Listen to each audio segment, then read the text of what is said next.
안녕하십니까. 우리가 처음 배울 단어는 문학의 빛깔이라는 단원이고요. 이 단원에서는 문학 갈래 개념이랑 특징에 대해서 배우게 되는데 그 중에서도 특히 문학의 그 이론적 갈래라고 볼 수 있는 서정, 서사, 교술의 그 사분법 체계에 따라서 각각의 가장 대표적인 작품들을 통해서 그 각자가 가지고 있는 내용 그리고 형식상의 특징에 대해서 살펴보게 돼요. 첫 번째 나와 있는 서정갈래 보이시죠? 이 서정갈래 같은 경우는 주로 시를 얘기하는 거고요. 요 단원에서는 정호승의 슬픔이 기쁨에게라는 그런 시를 통해서 특징에 대해서 배우게 되고요. 두 번째 서사갈래라는 여기는 이제 우리 흔히 말하는 산문 문학이죠. 그 산문 소설 이런 문학을 통해서 달밤이라는 이태준의 작품을 배우게 됩니다. 그리고 세 번째 극갈래 아시죠? 연극할 때 쓰는 그래서 파수꾼이라는 아주 유명한 극갈래죠. 요걸 통해서 역시나 특징에 대해서 배우게 되고요. 그 다음 네 번째 교술갈래라는 거는 우리 흔히 말하면 교훈을 줄 수 있는 그런 수필류라고 생각을 하시면 되는데 박지원의 통곡할 만한 자리라는 작품을 통해서 각각의 특징에 대해서 다시 한번 정리를 하게 돼요. 우리는 오늘 첫 번째 이 중에서 1-1 서정갈래부터 먼저 공부를 시작할 거예요. 페이지 수는요. 교과서 페이지는 쭉 넘기셔서 15쪽 체크합시다.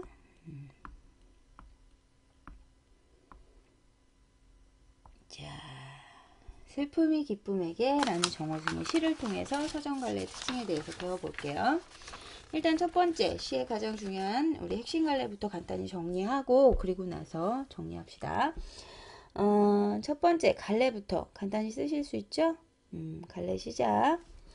첫 번째 갈래 자유시 서정시 아시죠? 내용상 서정시고요. 감정을 푼 서정시 그리고 형식은 자유로운 자유시 됐죠? 그 다음에 성격 두 번째 성격 교훈적 비판적 의지적 되셨어요? 교훈적 비판적 의지적 그 다음 세 번째 제재 아시죠? 제재 중심 소재 주제가 되는 소재라고 하는 제재는 슬픔과 기쁨 슬픔 기쁨 정리되셨어요? 슬픔 기쁨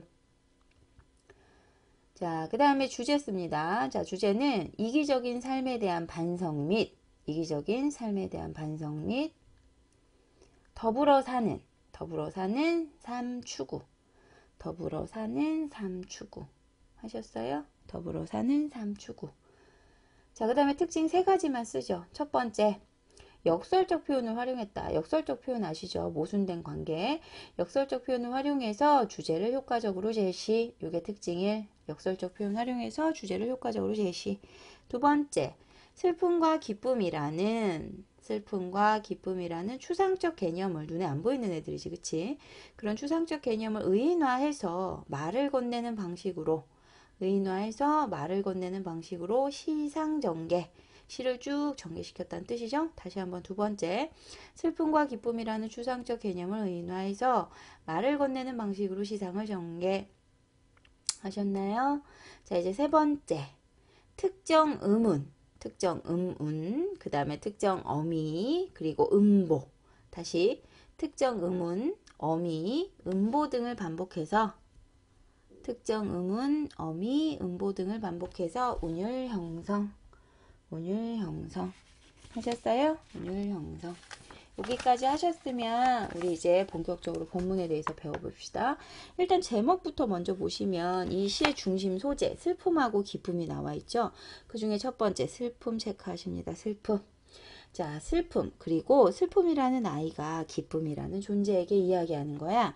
자 그럼 먼저 슬픔의 개념부터 슬픔은 나 화자 라고 보시면 돼요. 자, 슬픔이 어떻게? 얘는 이타적 존재.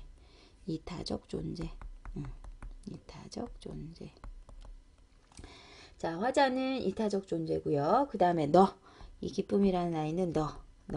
얘가 화자니까 얘는 뭐가 되겠어? 그치? 얘는 청자가 되겠지. 자, 그 다음에 얘는 이기적 존재.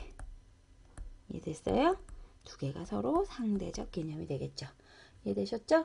나라는 화자가 이타적인 아이야. 소외된 이웃과 더불어서 살아가고자 하는 따뜻한 마음을 지닌 이 슬픔이라는 아이가 기쁨에게, 사회적 약자에게 무관심하고 자기의 이익만을 생각하는 이런 이기적인 존재 너라는 청자에게 이야기를 하는 방식인 거죠.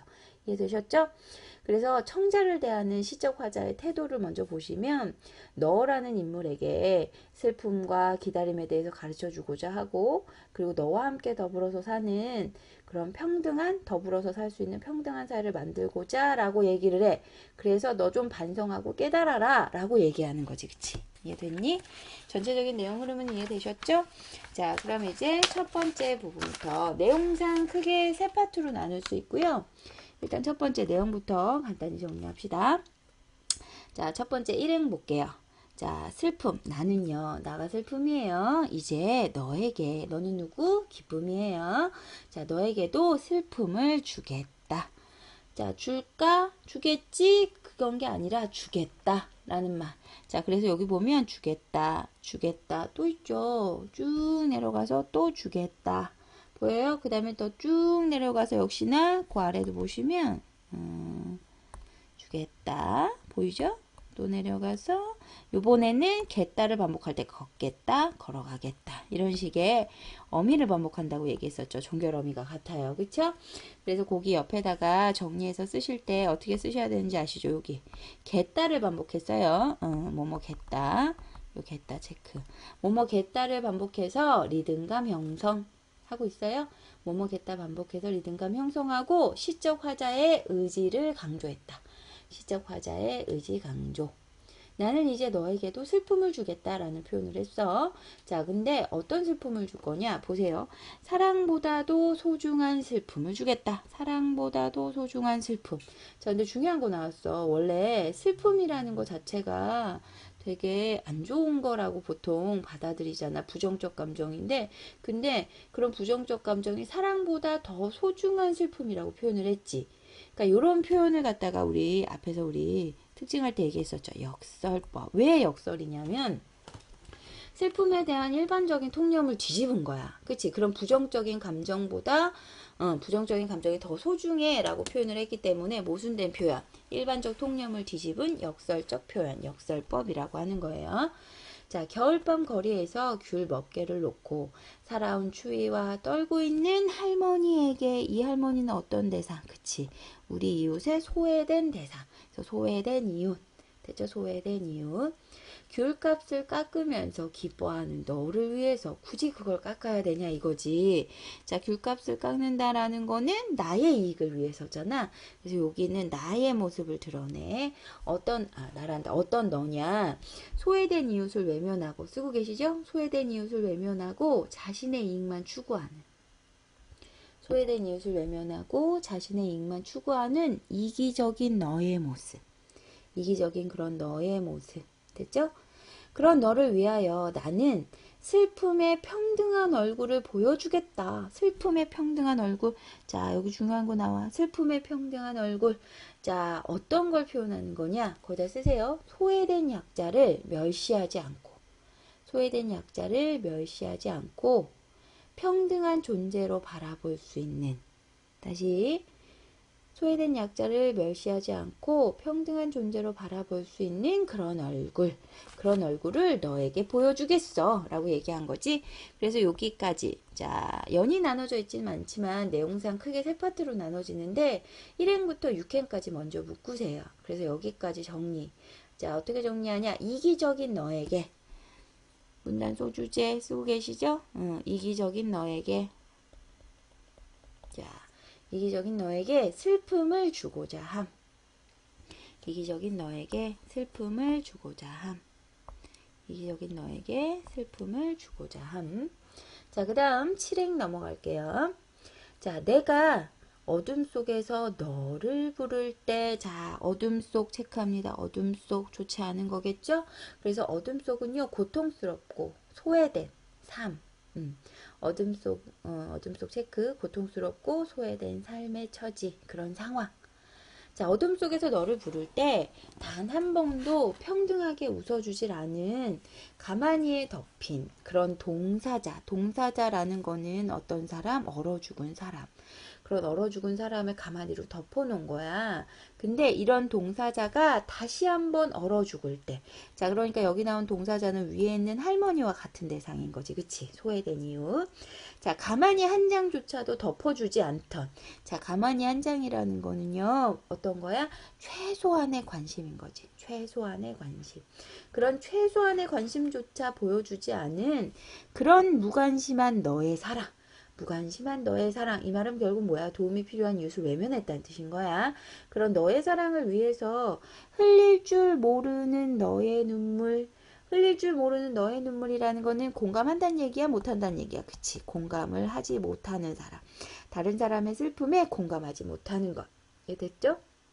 자신의 슬픔에 공감하지 모르는 그런 너의 눈물을 위해서 나는 이제 너에게도 기다림을 주겠다. 기다림 중요하겠죠. 기다림. 기다림은요. 어떤 시간이냐. 거기다 쓰세요. 소외된 이웃의 아픔과 소외된 이웃의 아픔과 하셨어요? 소외된 이웃의 아픔과 슬픔에 공감할 수 있는 시간. 소외된 이웃의 아픔과 슬픔에 공감할 수 있는 시간. 자, 그런 기다림을 너에게 주겠어. 자, 여기까지가 두 번째 파트. 7행부터 다시 13행까지고요. 7행부터 13행. 여기까지는 어떻게 정리하셔야 되느냐? 무관심한 너에게 이번엔 뭘 줄 거야? 기다림을 줄 거야. 첫 번째에선 이기적인 너에게 슬픔을 줬고, 두 번째 무관심한 너에게 기다림을 주고자 함. 하고 계시죠? 자, 그래서 무관심한 너에게 기다림을 주고자 함. 자, 이제 마지막 세 번째 파트. 이 세상에 내리던 그런 한방눈을 멈추겠다. 한방눈 체크, 한방눈. 이 한방눈요, 여기 뭐뭐 했다가 또 나오죠? 한방눈 같은 경우는요, 보통 한방눈은 따뜻한 눈 이런 식으로 많이 표현이 되는데, 여기에선 체크합니다. 약자에게는 이중적인 거예요. 약자에게는 고통을 주는 아이고요. 그 다음에 강자에게는 기쁨을 주는 존재. 그러니까 두 가지의 이미지를 갖는 거죠. 그래서 한방눈을 멈추겠다라고 표현을 한 거죠. 약자에게는 고통, 강자에게는 기쁨. 자, 보리밭에 내리던 봄눈들을 데리고 봄눈 체크. 봄눈은 긍정적 의미. 그래서 얘는 약자를 감싸는 존재. 약자를 감싸는 존재. 그런 봄눈들을 데리고 추위에 떠는 사람들의 슬픔에게 다녀와서 눈 그친 그 눈길을, 거기 눈 그친 눈길 체크하고 있어요. 눈 그친 눈길이라는 거는 모든 이들에게 다 평등한 공간. 모든 이들에게 다 평등한 공간. 그런 길을 너와 함께 걷겠다.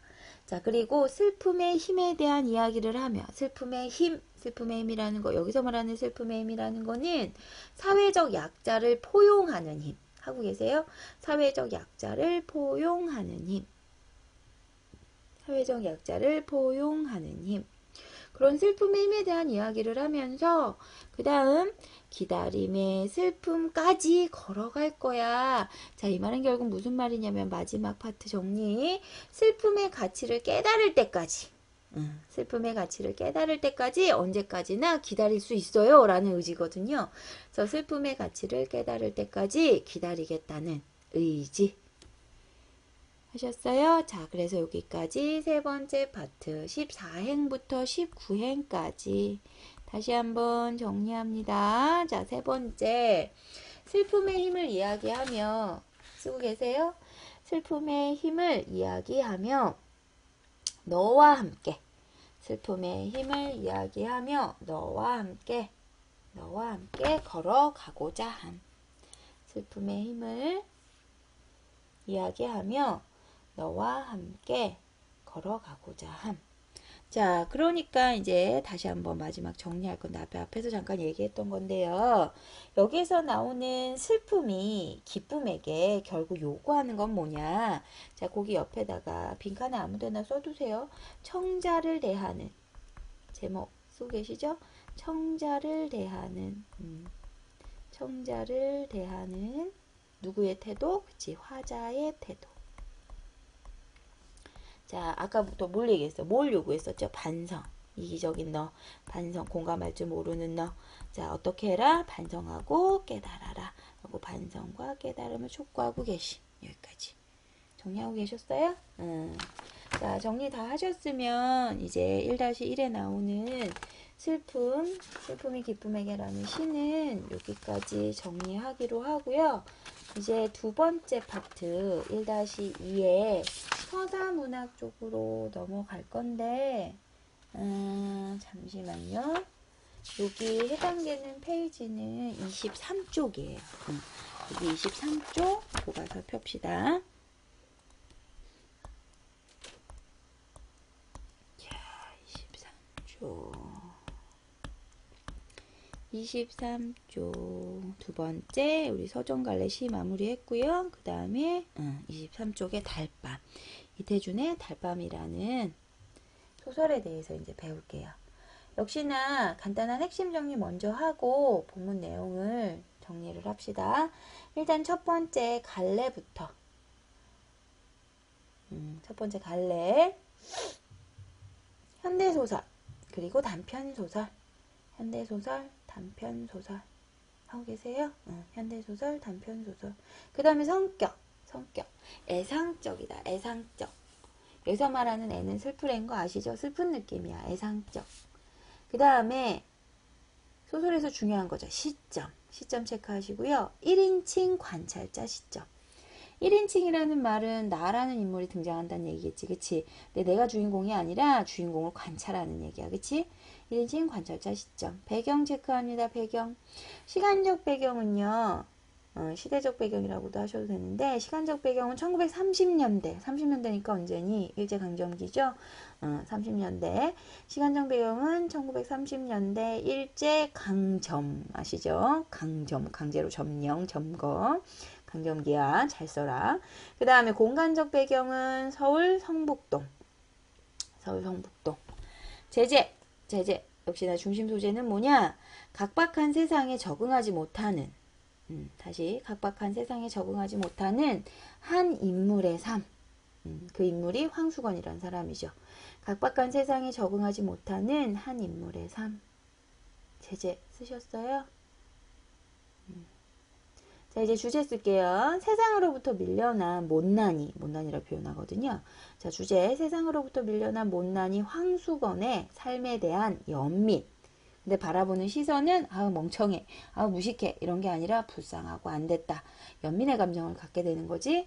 그래서 주제는 세상으로부터 밀려난 못난이 황수건의 삶에 대한 연민.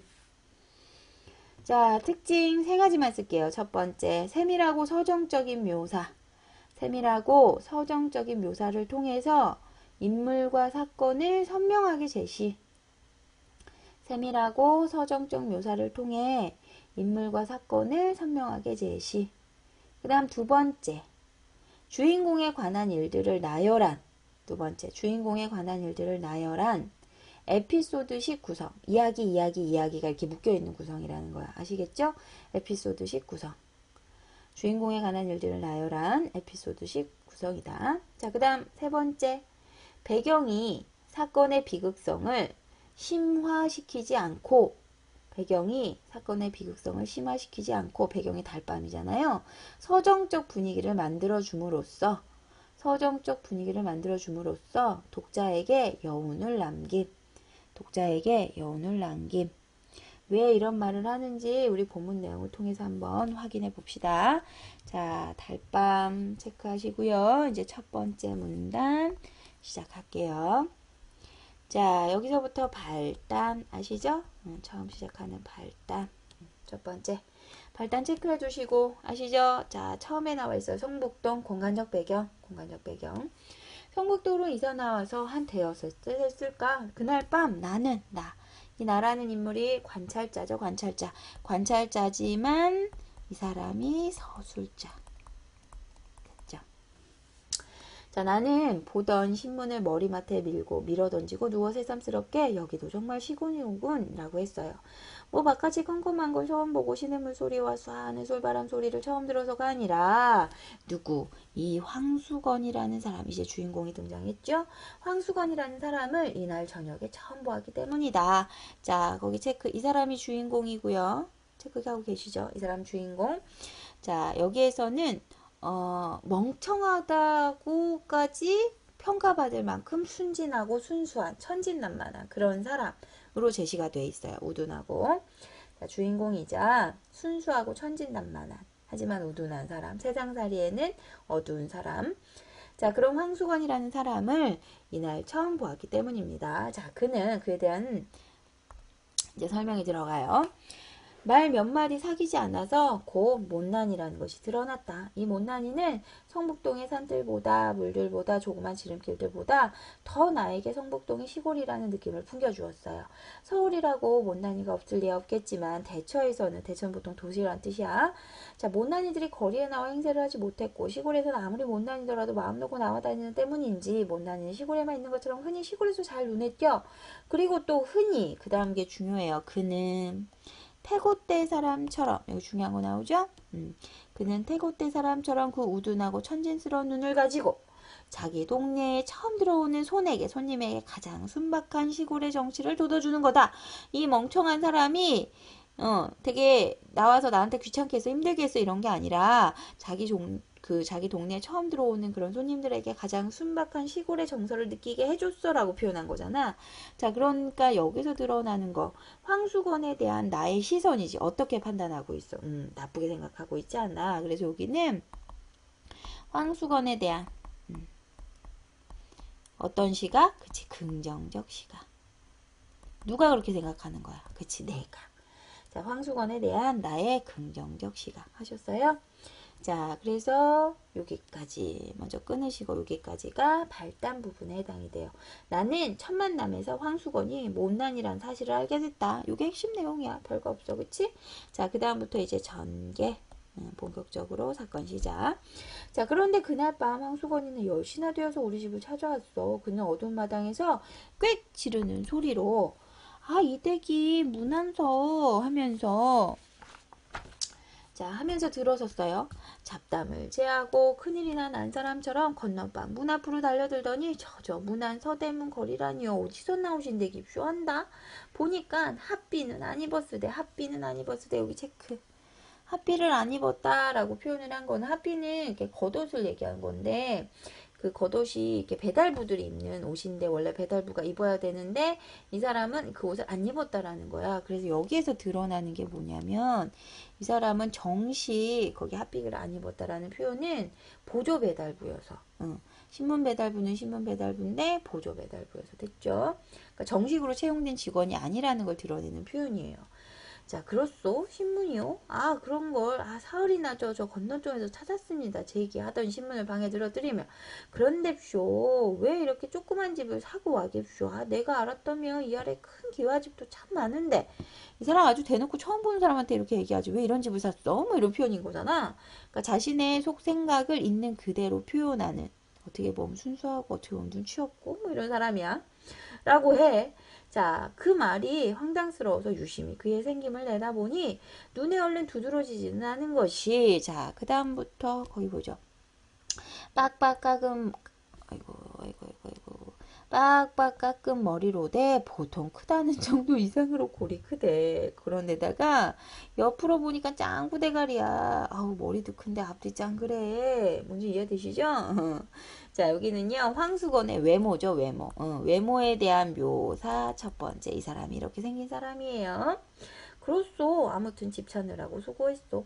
아니 큰 눈과 큰 입이 일시히죽거리면 머리쇼. 이게 제 여인데요 하면서 날래 물러서지도 않고 목을 길게 빼서 방안을 살피더니 묻지도 않았는데 또 굳이 와서 또 참견을 하시는 거야. 저는요 이 동네 사는 황수건이라고 하는데요 하고 인사를 하고요.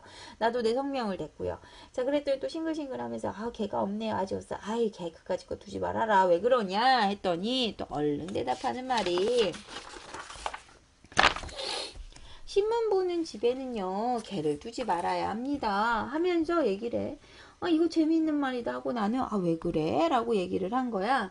자, 그랬더니 이 뒷동네 은행소에 댕기는 집 있잖아요. 거기는 강아지만한 개가 있는데요. 신문을 배달할 수가 있어야죠. 왜? 막 깨물라고 덤비는 걸요. 말 같지도 않아서 나는 웃기만 하니까 얘네도 신이 난 거이. 아유 그놈의 그저 양떡을 먹여야 할 텐데 막 주먹을 부르대는 거 보니까 자, 그 다음 또 보세요. 이 다음에 거기 보이죠? 손과 팔목은 머리에 비겨서 반비례로 자꾸 가늘었더라. 머리만 큰 아이네. 이티 같은 건가? 자, 여기서 역시 다시 외모, 묘사 두 번째. 하고 계시죠? 자, 어서 고날 텐데 가서 자라. 피곤할 텐데 빨리 가라. 좀 그만 좀 중얼거려라. 그랬더니 그가 마지못해서 물러서며 선생님 참 이 선생님 편안히 주무실 저희 집은 여기서 얼마 안 되는데 하더니 그냥 갔어. 그러니까 이 얘기는 뭐냐? 얘랑 나랑 처음 만났던 첫 만남을 얘기를 해주는 거지. 그치? 그래서 여기까지 끊으시고 신문 보조 배달부 정식 배달부도 아닌 거야. 그치? 신문 보조 배달부 황수건과 나의 첫 만남 하고 계세요? 나의 첫 만남 하셨죠? 자, 그 다음 자, 그는 이튿날 저녁 집을 알고 오는데도 9시가 지나서야 신문 배달해 왔습니다 하고선요 소리를 치며 들어섰어요. 아니 오늘은 왜 이렇게 늦었어 물으니 아이 자연스럽죠 하면서 또 딴 얘기를 해요. 자, 자기는 여기서부터 이제 중요한 얘기가 나와요. 여기 체크 묶으세요. 자, 자기는 워낙 이 아래에 있는 삼산사교에서 일을 보다가 자, 이 어떤 선생하고 뜻이 덜 맞아서 그러니까 어떤 선생한테 눈 밖에 나서 까였다는 얘기 같은데 그치요? 자, 지금은 신문 배달을 하는데 원 배달이 아니라 보조 배달이라는 거. 저희 집에는 양친과 형님 내외 조카 하나 저희 내외까지 식구가 7이라는 거. 저희 아버지 저희 형님 이름은 뭐뭐뭐뭐뭐뭐뭐뭐고요. 자기 이름은 황가인데다가 목숨 숫자 세울 건 황수건이기 때문에 아이들이 노랑수건이라고 놀려서 성북동에서는 가가호에서 집집마다 노랑수건하면 다 자긴 줄 알리라고 점점점 여기까지. 봐봐라. 우리 앞에서 뭐 물어봤니? 오늘은 왜 이렇게 늦었니? 신문 왜 이렇게 늦게 갖고 왔어? 물었더니 자기네 집 얘기를 하고 있어. 그치? 내가 이런 사람이고요. 나 어떻게 살았고요. 나 지금 어떻게 살고 있고요. 종알종알종알종알 이런 얘기를 쭉 했단 얘기죠. 자, 여기에서 제시하는 건 결국 뭐냐? 거기다 쓰세요. 황수건의 삶에 대한 정보. 황수건이 살고 있는 삶에 대한 정보를 요약 제시 하셨죠? 요약 제시. 황수건의 삶을 요약 제시하셨음. 자, 그렇게 또 자랑스럽게 이야기하다가도 이날도 어서 그만 다른 집에도 신문 갖다 줘야 되지 않느냐 하면 그때서야 마지못해 내가 신문 배달할 생각은 안 하고 계속 수다 떨고 앉아 있는 거야. 잘리겠는데, 그치? 자, 그러면서 그렇게 얘기하면 그때서야 마지못해 나가요. 자, 우리 집에서는요, 그까지 반편과 무얼 태꾸를 해가지고 그러느냐 하는데, 그러니까 우리 그 집에 있는 사람들, 집안 사람들은 반편이, 저 모질한 애랑 뭐 이렇게 얘기를 하니? 라고 얘기하는 거지. 나는 그와 짓거리기가 좋았대요. 그에 대한 우호적인 생각을 갖고 있는 거죠. 자, 그는 아무것도 아닌 것을 가지고 열심스럽게 이야기하는 게 좋았고 그와는 아무리 오래 짓거리고 나도 웃음밖에는 남는 것이 없어서 기분이 거뜬해지는 것도 좋아요. 그래서 나는 무슨 일을 하는 중만 아니면 거기 보죠. 무슨 일을 하는 중만 아니면 한참씩 그의 말을 받아줬다. 그의 대화 상대가 되어주었다. 그러니까 그를 진짜 진심으로 성의 있게 대했다라는 뜻이에요. 이해되시죠? 그래서 나는 황수건과의 대화를 통해서 그의 개인사 삶에 대해서 알게 되었다라는 얘기예요. 이해됐죠? 자, 그 다음 어떤 날은 서로 말이 막히기도 했어. 대답이 막히는 게 아니라 무슨 말을 해야 할까 막혔어요. 그러나 그는 늘 나보다 빠르게 이야깃거리를 잘 찾아내. 온유 어린데도 껌고기 잘 먹느냐고도 묻고요. 양복은 저고리 먼저 입느냐 바지를 먼저 입느냐 라고도 묻고요. 소와 말과 싸움을 붙이면 어느 게 이기겠느냐 등등등. 아무튼 그가 얘기거리를 취시하는 방면은 기상천외로 여간 범위가 넓지 않은데 도저히 당해낼 수가 없어. 하루는 나는 평생 소원이 무엇이냐? 라고 그에게 물어봤어. 그는 그까짓 것쯤 얼른 대답하게 누워서 떡 먹기 라고 하면서 평생 소원은 자, 이제 중요한 자기 진심이 나왔어요. 보이죠? 나는 자기도 원배달이 한번 되었으면 정식 직원. 자, 정식 직원으로 채용됐으면 좋겠어요. 라고 얘기하죠. 참 욕심이 없는 사람이죠. 그래서 요거는 소박한 소원. 황수건의 소박한 소원. 자, 남이 혼자 배달하기 힘들어서 한 20부 떼어주는 것을 배달하고 월급이라고 원 배달원에게서 다시 한 3원 받는 터야. 자, 그 다음 장.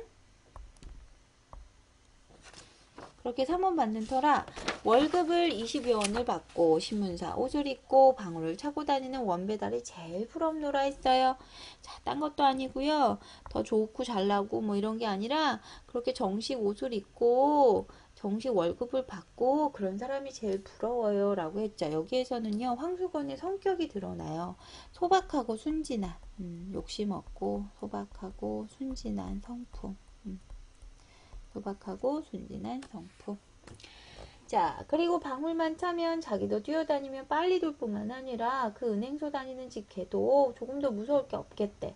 걔 때문에 맨날 그 배달하기 힘들다 했었잖아.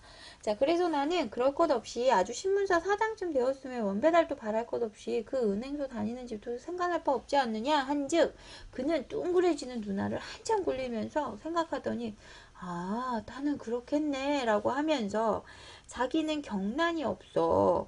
어려운 일을 겪은 적이 없어서 어려움이 없어서 거기까지 생각을 못했다 하고서 또 무릎을 탁 치고 가슴을 쳐요. 그러나 신문사장은 또 이내 잊어버리고 원배달만 마음에 박혔던 듯 하루는 바깥마당에서부터 뭐라고 떠들어대며 들어와.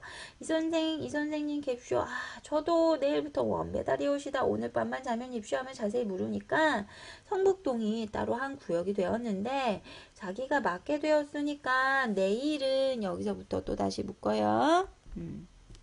내일은 배달복을 입고 방울을 막 떨렁거리면서 올 테니까 한번 봐 라고 우수대는 거지. 그치? 난 원배달 그 원이 될 거야. 정식 직원이 될 거야 라고 이제 부풀어 있는 거야. 기대감에. 자, 그리고 사람이라는 게 그러게 뭐든지 끝을 바라고 붙들어야 한다 라고 하면서 나에게 일러주면서 신나서 돌아갔어요. 자, 우리도 거기 보이죠?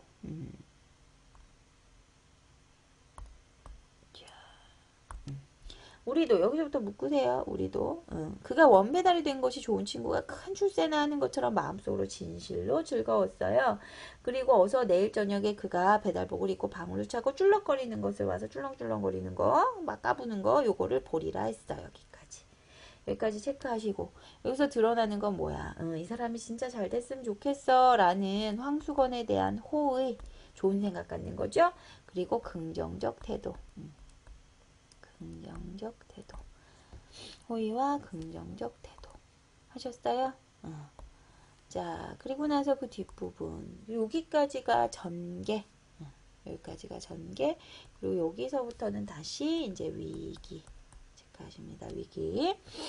자, 그러나 이틀날 그는 오지 않았어요. 밤이 늦도록 신문도 그도 오지 않았어요. 뭔가 이제 사건이 벌어졌다라는 의미겠지. 이튿날 오지 않았고 신문도 오지 않아. 거기 기대에 어긋나는 그러니까 원배달이 되지 못한 그런 상황이 벌어졌겠지. 그치?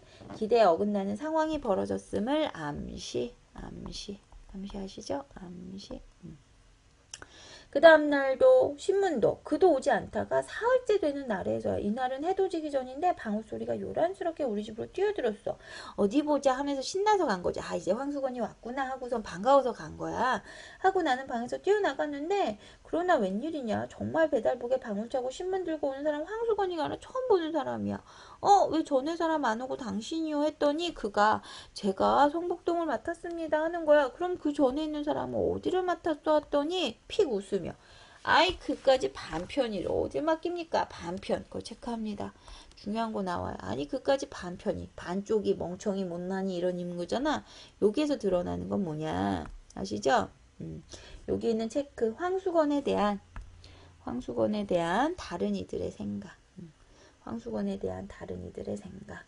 그 반편이에게 어딜 맡깁니까? 배달불로 쓰려다가 똑똑치가 못하니까 안 쓰고 말았나 봅니다. 그럼 보조 배달도 떨어졌어. 그럼요. 여기가 따로 한 구역이 된걸요? 하면서 방으로 울리면서 나갔어. 자, 이렇게 되었으니까 결국 뭐야? 황수건이 잘렸다는 얘기지. 그치? 황수건이가 우리 집에 올 길은 없어지고 말았어요. 나도 가끔 문 안에 다니지만 그의 집은 내가 다니는 길 옆은 아닌 듯 길가에서도 잘 보이지 않았어요. 자, 나는 여기서부터 다시 묶어요. 나는 가까운 친구를 먼 곳에 보낸 것처럼 아니 친구가 큰 사업에 실패나 한 것을 보는 것처럼 못 만나는 섭섭뿐만 아니라 마음이 아프기까지 했어요. 그 당사자와 함께 세상의 야박함이 원망스럽기도 했어요. 이해되시죠? 여기까지. 이거는 나란 사람이 이렇게 생각을 하는 거는 그에 대한 애정이 있었기 때문이지. 그치? 거기 체크해서 쓰십시다. 황수건에 대한 나의 애정. 황수건에 대한 나의 애정. 하셨어요? 한데 황수건은 그의 말대로 노랑수건 하면 온 동네에서 유명은 하더라. 노랑수건 하면 누구나 성북동에서 오래 산 사람이면 먼저 웃고 대답하는 것을 나는 차츰 알았어요. 내가 잠깐씩 며칠 보기도 그랬거니와 그에게는 우스운 일화도 한두 가지가 아니었다. 우스운 일화, 그 사람이 여러 가지 일로 사람들을 재밌게 해줬다. 뭐 이런 얘기인데 그 우스운 일화의 첫 번째, 그치. 일화 첫 번째, 여기서부터 삼산학교에 급사로 있을 때 보이죠? 잔심부름하는 사람. 삼산학교에다가 남겨놓고 온 일화도 여러 가지라는데 그 중에 두어 가지를 동네 사람들의 말대로 옮겨보면 역시 그때부터도 이야기를 대단히 즐겨서 수다 떠는 거 좋아했다는 얘기야. 그치? 선생들이 교실에 들어간 새 손님이 오면 의뢰 손님을 앉히고는 자기도 콜상을 갖다 딱 마주놓고 앉아있는 것은 물론이고 마주 앉아서는요 뭘 하느냐 자기류의 만담 산매로 빠진다. 자기가 주절주절 자기 식의 수다를 떨고 이제 막 얘기를 걸고 이랬단 얘기죠. 한 번은 도항국에서 시학관이 나온 것을 이따위로 대접을 한 거지. 자, 그래서 일본말을 못하니까 만담은 못하고 마주 앉아서 자꾸 일본말을 연습을 하는 거야. 센세이 히 오하요 고자이마스까 뭐 어쩌고 저쩌고 키키키 혼자서 뭐 선생님 안녕하십니까 비가 옵니까 눈이 옵니까 이딴 소리를 해대는 거야. 시합과 또 인정은 있으니까 처음이라 웃어줬어요. 그런데 10번 20번을 되풀이한 데는 성인은 승질 나겠지. 선생들은 아무리 기다려도 종소리가 나지 않으니까 한 선생이 나와서 보니까 종소리가 종칠 것도 잊어. 이 사람은 원래 종을 쳐야 되니까 계속 손님이랑 맞아서 오하오 오하요 우키카 후리마스가 계속 이 소리만 하고 앉아있는 거지. 그치? 얼마나 한심하겠어. 쫓겨날 수밖에 없겠지. 결국 그날 수건이는요 선생들에게 단단히 몰리고 나서 다시는 안 그러겠노라고 했지만 결국 그 버릇을 고치지 못해서 그의 기어코 쫓겨나오고 만 것이에요. 그는 자 그 다음에 또 두 번째 일화가 들어가요. 여기서부터 첫 번째 일화는 종 안 쳐서 쫓겨난 거. 그 다음 두 번째 너희 색시 달아난다 라는 그 말을 제일 무서워했다고 해요. 한 번은 어느 선생이 장난말로 요즘 같은 따뜻한 봄날엔 옛날부터 색시들이 달아나기를 좋아하는데 어제도 저 마랫마을이나 둘이나 달아났다니까 오늘은 이 동네에서 꼭 달아나는 색시가 있을걸 하고 놀리면 점심 먹다 말고 눈이 휘둥그레져요. 애가 워낙 순진해서 쏘은 거야. 이해되죠? 그래서 그날 오후에는 어서 바삐 하악을 시키고 집으로 갈 양으로 50분 만에 치는 종을 20분 만에 30분 만에 함부로 다가서 막 쳤대요. 빨리 끝내고 자기 집에 가려고. 이해돼요? 쫓겨날 만하지 그치? 근데 어쨌든 간에 여기까지 정리를 하면 1화 두 가지를 제시를 해놨는데 좀 모질아요. 애가 많이 모질아요. 근데 그게 되게 천진난만하고 순수한 아이 같은 그런 성격을 지닌 거죠. 그래서 황수건에 얽힌 우스운 일화들을 가르쳐주면서 이제 이야기해주면서 황수건이 어떤 사람이다 라는 거를 부각시키는 효과가 있는 거지. 자 그러다 이제 시간이 지났어요. 하루는 나는 이제 거의 다 글을 잊어버리고 있을 때 그때쯤 이 선생님 갭쇼 계세요? 이러면서 온 거야. 반가웠어. 선생님 요즘은 신문 거르지 않고 잘 오죠? 자 반가웠다 일단 먼저 체크해 놓고 반가웠다. 체크하고 계세요? 응 반가웠다. 반가웠다라는 거는 황수건에 대한 나의 감정이죠. 나의 호감 직접 제시.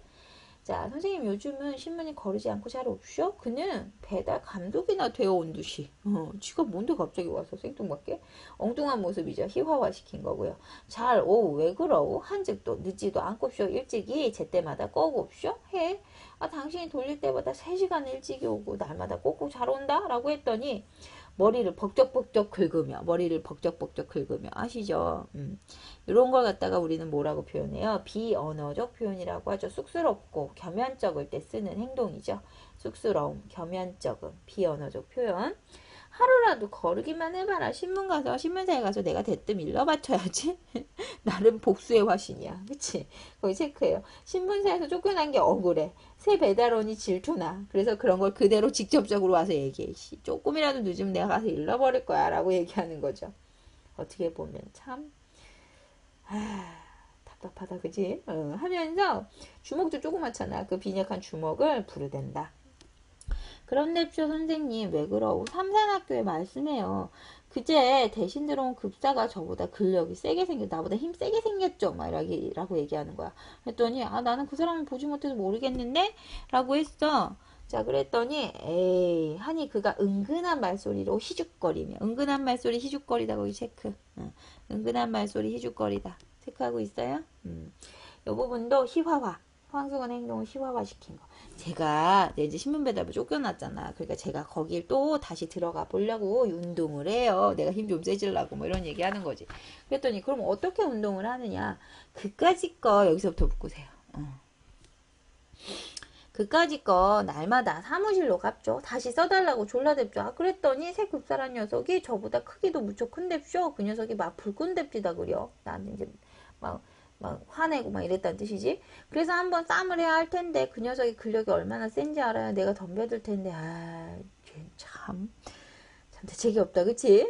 뭐지 문제의 근본 원인은 뭐야? 얘가 쫓겨난 근본 원인은 얘가 자꾸 딴소리하고 딴짓하고 그것 때문에 쫓겨난 거잖아 그치?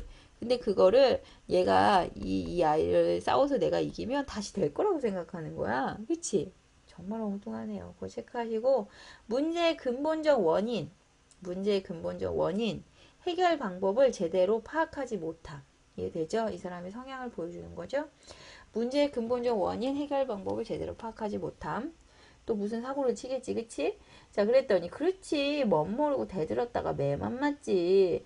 일단 그거는 동조를 해주고 그래 그랬다가 야 너 걔가 힘세면 너 그냥 매맞아 하지마 이런 의도잖아. 그래서 황수건에 대한 나의 호의적 태도야. 그러니까 까불지 마라. 거기 가서 네가 왜 까부냐. 그랬다 다친다. 호의적 태도. 하더니 그는 한 걸음 다가서면 또 은근히 말을 해요. 그래서죠. 내가 뭐 할 거냐면 어저녁에 큰 돌멩이 하나를 굴려다가 힘들었겠다 그치? 어저녁에 큰 돌멩이 하나 굴려다가 삼산학교 대문에다 놨대요. 왜? 그 새 급사의 근력을 시험해 보려고. 참. 그리고 나서 오늘 아침에 갔더니 없어졌더라 이거지. 이 녀석이 나처럼 억지로 굴려다 버렸는지 번쩍 들여다 버렸는지 내가 그걸 못 봤다. 에이 젠장. 그게 중요한 거야. 자, 우리가 이걸 통해서 알 수 있는 거야. 황수건에 새로운 소원이 생겼지. 황수건의 새로운 소원은 뭐야? 난 삼산학교에 복직하겠어요. 복직하기 위해서는 새 급사를 내보내고 걔랑 붙어야 되는데 그걸 시험해보기 위해서 돌멩이를 갖다 놨어요. 근데 그게 없어졌네? 내가 그걸 못 봤어. 된장. 이러고 있는 거야. 이해됐어? 하고서는 머리를 긁어요. 그러더니 갑자기 무엇 생각한데 손뼉을 딱 치다가 그런데쇼 이제 또 중요한 게 나오지. 그런데쇼 제가 온 건요 댁에선 우두를 넣지 말라고 내가 왔어요 라고 얘기해. 우두라는 게 우두 접종 그걸 보죠. 천연두 면역 물질. 자 그래서 요게 사실은 황수건이 거기 체크 황수건이 나의 집으로 온 목적이지 방문 목적. 체크. 나의 집에 온 목적이야. 그랬더니 이 사람도 웃기잖아. 갑자기 생뚱맞게 와서 예방주사 맞지 마 이런 얘기하는 거잖아. 그래서 우드를 왜 넣지 말란 말이냐 했더니 요즘 여기서부터 또 묶어요. 요즘 마마가 다닌다고 천연두 마마가 이제 막 유행한다고 모두 우드를 넣는데 쇼 우드를 넣으면 사람이 근력이 없어진대요. 하고서는 자기 팔을 오더 올려서 우두자를 보이면서 이걸 봐라. 나도 우드를 넣었더니 근력이 줄어들었다라고 한다. 이 사람 참. 자, 이게 뭐예요? 잘못된 결론을 도출한 이런 걸 대전제 오류. 전제가 벌써 잘못됐죠? 대전제 오류로 인한 잘못된 결론. 그래서 내가 우두 맞고 힘이 없어졌으니까 너도 뭐해? 우두 맞지 마. 이런 표현인 거야. 이해됐죠? 우두를 넣으면 근력 준다고 누가 그랬어? 라고 이제 물어봤어. 그랬더니 내가 생각해냈어요. 라고 얘기를 하는 거지. 그랬더니 왜 그러냐? 라고 얘기해. 자, 하고 캐니까, 뭐, 저 아래 윤군보라고 있는데 기운이 장사인데요. 삼산학교 그 녀석도 우두만 나왔다면 그까짓 거 무서울 겁니다. 내가 그거 모르겠거든요. 뭔 소리 아니에요? 헛소리에. 동문서답. 아시죠? 질문에 대한 답이 아니죠. 그냥 헛소리, 횡설수설 하는 거예요. 자, 그런데도 나는 뭐라고 얘기하냐? 그렇게 용한 생각을 하고 일러주러 왔으니 참 고마워. 한마디도 아무 근거 없고 쓸데없는 소리인 거 다 알면서도 고맙다라고 표현을 했어. 그 이유는 얘가 진짜 말도 안 되는 쓸데없는 얘기를 하는 건 알지만 그래도 자기 입장에서 이게 나쁜 것 같으니까 이거 넣지 말라고 나한테 와서 얘기를 하러 온 거잖아. 그게 고마운 거지. 그치? 그래서 황수건의 그런 따뜻한 마음 씀씀이에 대한 고마움을 표현한 거예요. 이해되셨어요? 자, 이제 그 다음 부분, 다음 페이지 봅시다. 라고 했어요. 자, 그랬더니 이 고맙다는 소리 한마디에 거의 또 좋아서 펑긋거리면서 머리를 또 벅벅 긁어. 아이, 그 칭찬 한마디 받았다고 또 완전 신난 거야. 그래서 순박하고 천진난만한. 체크, 순박함, 천진난만함. 자, 그래, 삼산학교에 다시 들기만 기다리고 있느냐. 이게 이제 새로운 소원이 됐잖아. 라고 물으니까 그는, 아이, 돈만 있으면 그까짓 거 누가 고스까이 노릇을 합쇼. 고스까이, 고스까이 거의 보이죠? 소사, 잔심부름 하는 사람, 일본말. 미천만 있으면 삼산학교 앞에 가서 버젓이 장사를 할 건데. 라고 했더니, 무슨 장사? 아, 방학할 때까지는요, 참외 장사, 참외 장사도 하고요. 가을부터 군밤, 외떡, 습자지, 도화지 그런 거 막 하죠. 삼산학교 학생들이 저를 어떻게 더 좋아하는 게 없죠. 저를 선생님보다 낫게 지는데요. 걔네 학교 애들 좋아하니까 내 거 다 사줄 거예요. 라고 얘기하는 거죠. 근데 좀 허풍이겠지. 그치? 선생님보다 훨씬 나를 더 좋게 생각한다. 이런 거 다 뭐야. 이거 말이 안 돼. 허풍이야. 그치? 좀 허세가 있네. 이 사람이. 자, 나는 그날 그에게 돈 3원을 주었어. 이 사람 참. 돈 3원이라는 거는요, 그냥 돈 주고, 아이, 꺼져라는 게 아니라, 이 사람에 대한 애정. 그치?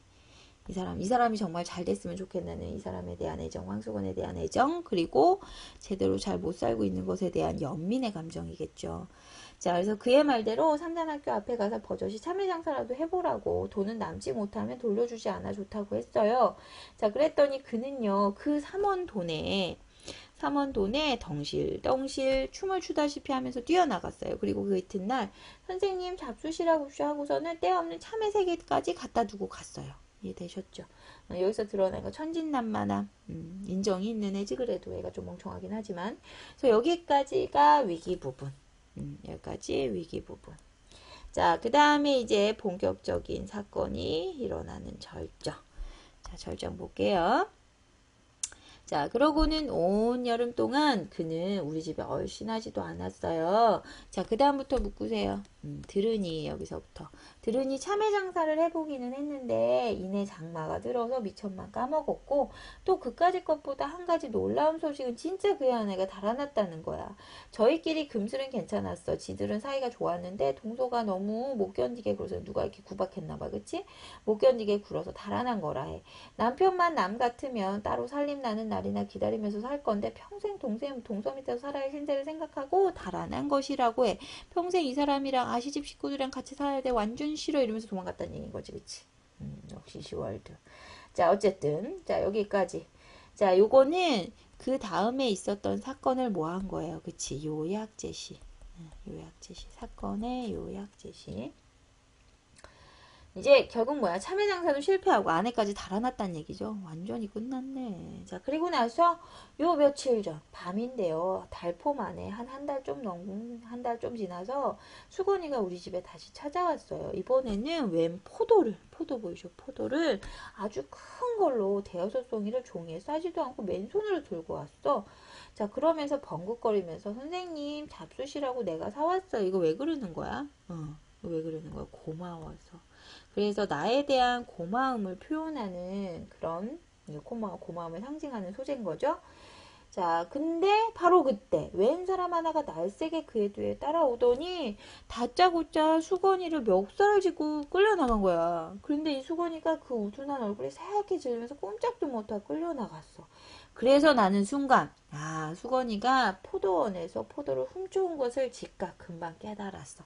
이 새끼가 그냥 들고 왔구나. 이렇게 본 거지. 그치? 쫓아나가서 매를 말리고 포도값까지 물어줬어요. 야, 안 그러면은 잡혀가잖아. 그치? 그래서 포도값을 물어주고 보니까 수건이는 어느 틈에 사라지고 보이지 않았어요. 창피하니까 도망갔겠지 뭐. 그치? 자, 나는 그 5송이의 포도를 탁자 위에 얹어놓고 오래도록 바라보며 아껴 먹었어요. 보통의 사람 같으면 이런 말 욕했을 텐데, 그치? 근데 그걸 뭐라고 표현했느냐, 이 사람은 그의 은근한 순정의 열매라고 표현을 했어요. 그의 은근의 순정의 열매라는 거는 황승원이 훔쳐온 포도를 표현한 거잖아요. 그치? 이 포도가 원관념인데 고마움을 표현하기 위해서 황수건이 훔쳐온 포도를 맛보면서 그의 착하고 순박한 마음씨, 물론 그 수단은 잘못되었으나 뭐 어쨌든 그런 마음씨를 느끼면서 열심히 먹었다 이런 의미겠지. 자, 이렇게 먹듯 열매를 먹듯 하나를 가지고도 오래도록 입안에 굴려가면서 먹었대. 그 마음을 받았다는 얘기로 합시다. 자, 그리고 여기까지가 절정, 포도절도 사건. 자, 그 다음에 여기서부터 이제 시작 결말. 이제 마무리 들어가요, 결말. 자, 그러다 이제 어제 문 안에 들어갔다 늦어서 나오는데 불빛 없는 성북동 길 위에 밝은 달빛이 제목 달밤 그치? 깁을 깐 듯 했어요. 아주 비단을 쫙 깔아놓은 듯이 아름다웠다는 얘기예요. 그런데 포도원께로 올라오노라 하니까 누가 말지도 못한 목청으로 그러니까 노래도 다 못하면서 뭐 이런 의미야. 자, 사케와 나미다카 다메 이키카 뭐라는 거야. 거기 보이죠? 술은 눈물인가 한숨인가 일본 일제강점기니까 그치 일본 가요의 한 구절 근데 그 내용이 봐봐 술은 눈물이냐 한숨이냐 얘는 답답한 자기 마음을 노래로 표현한 거지 그치 자 거기 묶으시고 그래서 요 부분 이 노래에서 드러나는 거는요 삶에 지친 황수건의 모습 그리고 그의 심리 제시 삶에 지친 황수건의 모습 그리고 심리 제시 자, 이 노래를 부르며 큰 길이 좁다는 듯 휘적거리며 내려오네 수건이 같았어. 나는 수건인가? 라고 아는 체 하려다가 그가 나를 보면 무안해할 일 뭔지 아시겠죠? 돈 3원 빌려갔는데 못 갚았죠? 훔친 포도 갖다 줬다. 얼마나 쪽팔리겠어. 그걸 생각하고요. 알아서 거기 보이죠? 획! 길 아래로 내려서 나무 그늘에 몸을 감추어 주었어. 이해되죠? 황수건에 대한 나의 배려야. 이 사람이 마음에 드나 봐. 그치? 그래서 황수건에 대한 나의 배려. 그는 길은 보지도 않고 달만 쳐다보면서 노래는 그 이상 외우지도 못해. 그래서 그 줄만, 첫 줄 한 줄만 계속 되풀이하면서 전에는 본 적이 없었는데 이제 담배까지. 그치? 담배. 자, 담배 체크합니다. 황수건의 내면 심리를 답답한 거죠. 황수건의 내면 심리를 간접적으로 드러내는 소재. 담배까지 막 뽁뽁 빨면서 지나가는 거예요. 답답해하는 거죠. 자, 그리고 달밤. 제목이죠.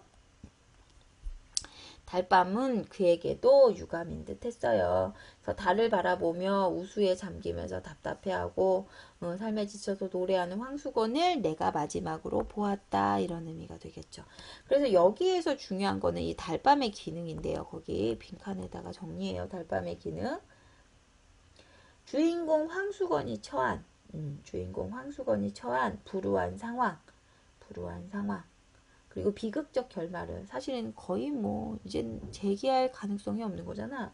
어쨌든 그런 주인공 황수건이 처한 불우한 상황과 비극적 결말을 서정적 분위기로 애잔하고 서글픈 서정적인 그런 분위기로 정화시키는 역할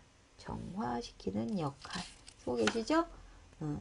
주인공 황수건이 처한 불우한 상황 그리고 비극적 결말을 좀 더 서정적인 분위기로 정화시키는 역할을 하는 게 달밤의 배경이다. 여기까지 이해됐어요? 그래서 이 달밤이라는 작품은 결국 세상에서 좀 이렇게 살아가려고 물론 그 사람의 태도가 문제긴 하지만 좀 모질한 거잖아. 그래서 이런 사람이 결국 궁핍하게 살아갈 수밖에 없는 이런 상황을 제시를 하고 그런 사람에 대한 연민의 눈길을 이제 보여주는 그런 소설이라고 생각하시면 돼요. 자, 그 다음에 그 뒷부분에 가시면 37쪽에 그 고전 소설이 하나 나와요. 훈계월전이라고 하는데 오늘은 그거까지 같이 마무리할게요. 그 학습 활동에 보시면은요. 페이지 수는 37쪽이거든요. 페이지 수는 37쪽. 고전소설 홍계월전이라고 해서 여기 나오는 달밤이랑 똑같은 서사갈래라서 같이 묶여져 있거든요. 그 서사갈래 여기죠. 요것도 워낙 자주 나오는 작품이라서 요거까지 함께 정리를 할게요. 37쪽 펴시고 고전소설 홍계월전 서사갈래의 특징에 대해서 얘기하기 위해서 나온 거고요. 일단 간단하게 우린 작품을 먼저 봅시다. 갈래는 얘는 고전소설이에요. 고전소설. 자, 갈래 고전소설 그리고 국문소설 한글로 쓰여진 거.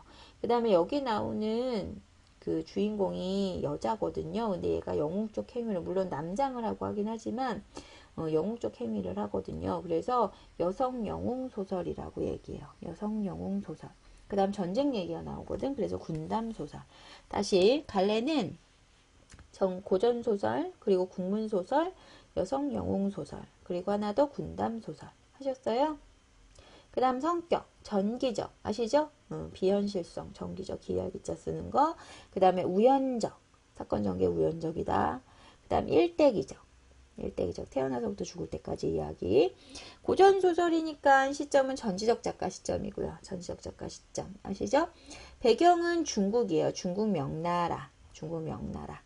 그 다음 제재, 중심 소재 제재는 여기 나오는 주인공 개월이거든요. 개월, 홍개월전이잖아. 개월이의 순환, 그리고 극복. 개월이의 순환, 그리고 극복.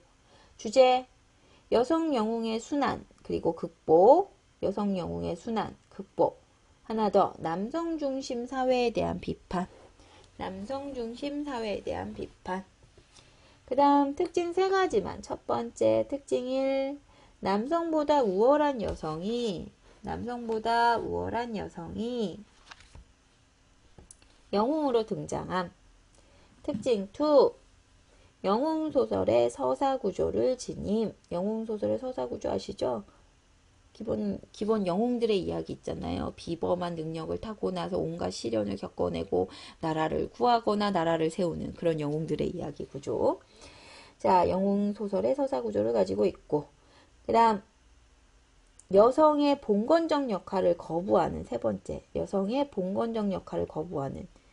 여자는 뭐 애 낳고 집안 살림하고 뭐 이런 역할, 그런 역할을 거부하는 근대적 가치관 제시. 여성의 봉건적 역할을 거부하는 근대적 가치관 제시. 되셨죠? 일단 여기 나와 있는 부분만 먼저 봅시다. 거기 첫 번째 앞부분의 줄거리 보이시죠? 자, 명나라 때 홍무와 부인 양씨는 뒤늦게 개월을 낳았다. 보이죠? 홍무와 부인 양씨가 뒤늦게 개월을 낳았는데 얘는 명문 귀족이거든요. 명문 귀족. 그래서 얘 같은 경우가 우리 고귀한 혈통. 영웅들은 항상 집안이 좋잖아. 뭐 아니면은 신의 자식이거나 뭐 이런 거 있지. 그치? 그래서 고귀한 혈통. 자, 남자 옷을 입혀서 길렀어요. 자, 그러다가 장사랑의 난을 피하다가 부모와 헤어진 개월이가 강물에 버려졌어요. 요게 이제 첫 번째 고난인 거지. 그치?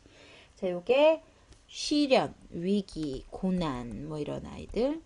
자, 그때 여공이라는 사람은 조력자 역할하는 사람. 항상 옆에서 도와주고 구해주는 사람이죠. 조력자. 여공이 개월을 구해서요. 평국이라는 이름을 지어줬어요. 그러니까는 개월은 평국인 거야. 동일인물. 평국이라는 이름을 지어주고 자기 아들 보국이랑 함께 곽도사에게 같이 공부를 시켰다라는 얘기예요. 그래서 구출을 해주는 구출자, 그리고 양육자. 구출하고 양육까지. 남장을 한 개월은 이름을 평국이라고 고친 뒤 보국과 함께 과거에 급제를 했고요. 서달의 난이 일어난 이후에 대원수의 중궁제지 군인으로 나라를 대표해서 전쟁에 나갔다는 뜻이에요. 자, 공을 세웠고요. 그 과정에서 헤어졌던 부모도 만나고요. 병이 든 평국은요, 어이에게 진맥을 받고 나서야 여자임이 이제 밝혀진 거야. 어이가 엎드려 아뢰기를, 평국의 맥을 보니까 중요한 거, 남자의 맥이 아니다. 오씨, 어떻게 알지? 남자의 맥이 아니다. 얘는 여자니까 이상하다라고 얘기를 한 거야. 천자께서 이 말을 듣고요. 아니, 평국의 여자라면 어찌 전장에 나가서 적병 10만군을 소멸을 하겠냐. 평국의 얼굴이 복숭아꽃빛이고 몸이 약해서 미신적인 점이 있긴 한데 아직은 누스러져. 얘가 좀 야리야리한 게 이쁘게 생기긴 했어. 근데 아무한테 말하지 마. 뭐 이렇게 얘기한 거지. 그러고서는 내시를 시켜서 자주 문병하도록 했는데, 자, 이때 평국의 병세가 차차 나아지면서 생각하기를, 자, 어이가 나의 맥을 짚었으니 이제 드디어 나의 본색이 드러날 거다. 어쩔 수 없이 여자 옷으로, 나의 본색은 이제 여자니까 규중에 몸을 감추고 세월을 보내야겠다 하고 여자 옷으로 갈아입고 부모를 베고요. 흐느끼면서 줄줄줄줄 눈물 줄줄줄 보이죠?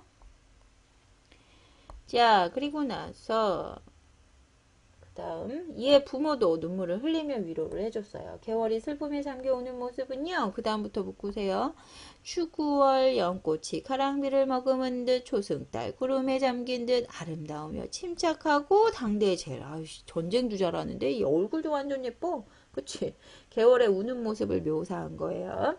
자, 개월이가 천재께 상소를 올리자 임금께서 보셨는데 상소 내용이 당과하든지 알아서 얘기하는 거지 이제. 이실직고. 한리막사겸 대원수 좌승상 청주후 자기 벼슬 이름이야. 평국이는요 머리를 조아려 백번절하고 아래옵니다. 자수하는 거야 자수. 신첩이 5살이 되기 전에 장사랑이 나네 부모를 잃었는데 그리고 도적 맹길의 환을 만나서 물속에 넋이 될 뻔한 걸 여공의 덕으로 살아서 오직 한 가지. 자, 여자의 행실을 해서는 규중에서 늙어 부모의 해고를 찾지 못할 거라고 생각을 했다. 이해되시죠? 내가 규중에서만 늙어서 부모를 찾지 못할 거라고 생각을 해서 그래서 남장을 했다. 여기 남장한 이유. 자, 그래서 내가 여자의 행실을 버리고 남자의 옷을 입어서 왕을 속이고 조정에 들어 싸우니 신첩의 죄는 10,000번을 죽어도 아깝지 않다. 이에 감히 아뢰어 죄를 내려고 내렸던 유지와 인수 다 올리고요. 나를 죽인 죄, 임금을 속인 죄를 물어서 처참없어 빨리 나를 벌 주세요. 라고 스스로 고백을 했어요. 자, 그랬더니 천자께서 이 글을 보고 용상을 치며 이 천자는 또 나름 되게 긍정적 인물로 나와요. 왜? 여기 나오는 개월이의 가치를 알아보는 그런 현명한 군주거든요. 편국을 누가 여자로 보았겠느냐. 고금이 없는 옛날에도 없었고 지금도 없고 천하가 비록 넓으나 문물을 다 갖추어서 갈충보국하고 나와 있어요. 자, 충성과 효도를 다하며 조정 밖에 나가선 장수가 되고 들어와선 재상이 될 만한 재주를 가진인데 그런 게 남자보다도 더하다. 남자 중에도 없다. 편국이가 비록 여자지만 벼슬을 어찌 거두겠니? 아니야, 얘는 인물이 있으니까 얘를 인정해 주겠어. 이렇게 보는 거죠. 사실 당시의 봉건적 가치관하고는 전혀 반대되는 결정이야. 그치? 그래서 이런 소망이 사실은 들어가 있는 거지. 거기 마지막 부분에다가 당시의 봉건적 가치관을 거부하는 결정. 이해되셨죠? 거기까지 체크해 두시면 되고요. 그래서 요 소설이랑 앞에 나온 달밤이랑 소설이랑 묶어서 실제 요 두 가지에서 공통적으로 드러나는 서사 갈래의 특징에 대해서 보는 게 요 문제의 포인트예요. 그거는 나중에 시험 대비할 때 다시 한번 정리하고요. 일단은 작품 알아두는 거에만 이제 오늘은 마무리합시다. 자, 여기까지 해서 우리가 서사 갈래까지 배웠고요. 다음 시간에 극갈래에 대해서 배우도록 할게요. 고생하셨어요. 수고하셨습니다.